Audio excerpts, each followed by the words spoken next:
तो बात करेंगे यूक्रेन वॉर की, जिसका दायरा अब यूक्रेन की सीमा को पार कर सकता है। यूरोप में हालात तेजी के साथ बदल रहे और अब 2 महिला नेताओं ने रूस के राष्ट्रपति व्लादिमीर पुतिन के खिलाफ पूरी तरह से मोर्चा खोलने का संकेत भी दे दिया है। इस रिपोर्ट में देखिए।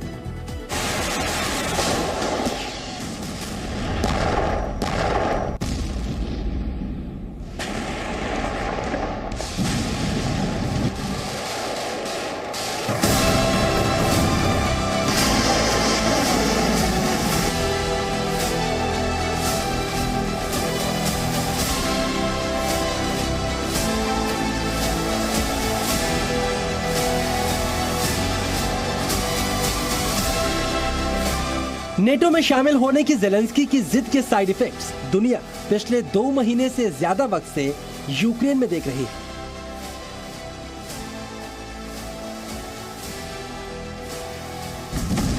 रूस के महाघातक हथियार यूक्रेन के खूबसूरत शहरों को खंडहर बना रहे हैं। पलायन, तबाही और मौत यूक्रेन का मुकद्दर बन चुका है।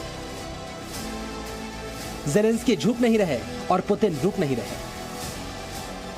इस बीच यूक्रेन को दुनिया से सपोर्ट पूरा मिला, लेकिन नेटो में एंट्री नहीं मिली।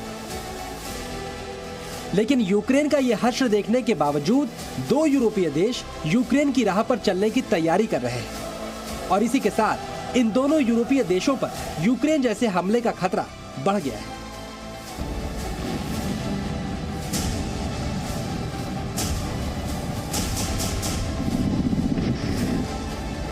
ज़ेलेंस्की की तरह दुनिया के सबसे खुशहाल देश फिनलैंड की प्रधानमंत्री सना मरीन और स्वीडन की प्रधानमंत्री मैग्डलेना एंडरसन अब तटस्थ देशों से नेटो के पाले में जाने की तैयारी कर रहे हैं। यानी ज़ेलेंस्की की तरह पुतिन को भड़काने के मूड में है और अगले 1 हफ्ते में दोनों देश इस बात का आखिरी फैसला भी कर लेंगे कि नेटो में उनकी एंट्री होगी या नहीं होगी, और होगी तो इसकी कार्रवाई वो कब शुरू करेंगे। I think our process will be quite fast. It will happen in weeks, as I mentioned. I think you really must analyze the new situation, do it very seriously, think about the consequences, the pros and cons of all potential ways forward, and I think you have to be very serious in this work. अब अगर रूस से सटे देश Finland और Finland से सटे देश स्वीडन ने नेटो में शामिल होने का फैसला किया तो कुछ वैसे ही हालात पैदा होंगे जैसे यूक्रेन के नेटो में शामिल होने की कोशिशों के दौरान हुए थे। यूक्रेन का बॉर्डर भी रूस से लगा हुआ था और फिनलैंड का बॉर्डर भी रूस से लगा हुआ है। रूस यूक्रेन से तब नाराज हुआ जब उसने उसके विरोधी नेटो के पाले में एंट्री की कोशिश की। फिनलैंड और स्वीडन भी नेटो में एंट्री की कोशिश कर रहे हैं। रूस ने यूक्रेन पर हमला इसलिए किया क्योंकि अगर यूक्रेन नेटो में शामिल होता तो नेटो के हथियार रूस के पड़ोस में तैनात हो जाते। अगर फिनलैंड नेटो में शामिल होता है तो भी नेटो के हथियार रूस के पड़ोस यानी फिनलैंड में तैनात हो जाएंगे। जब यूक्रेन नेटो में शामिल होने की तैयारी कर रहा था तब व्लादिमीर पुतिन ने रूस की सेना को यूक्रेन बॉर्डर पर तैनात किया था और फिनलैंड स्वीडन ने जब ये तैयारी शुरू की तो रूस ने फौरन अपने मिसाइल सिस्टम को फिनलैंड बॉर्डर पर तैनात कर दिया। यूक्रेन को भी रूस ने चेतावनी दी थी और फिनलैंड स्वीडन को भी नेटो में ना शामिल होने की चेतावनी रूस दे चुका है। अब ये समझना भी मुश्किल नहीं, अगर यूक्रेन के नेटो में शामिल होने से रूस की सुरक्षा खतरे में पड़ती तो फिनलैंड के शामिल होने से भी पड़ेगी। और विक्ट्री डे परेड के दिन अपनी महाशक्तिशाली सेना के हथियारों का प्रदर्शन करने वाले पुतिन ने साफ कर दिया था कि रूस खतरा पैदा होने का इंतजार नहीं करता, सीधे हमला करता है। Все напрасно. Страны НАТО не захотели нас услышать. А это значит, что на самом деле у них были совершенно другие планы.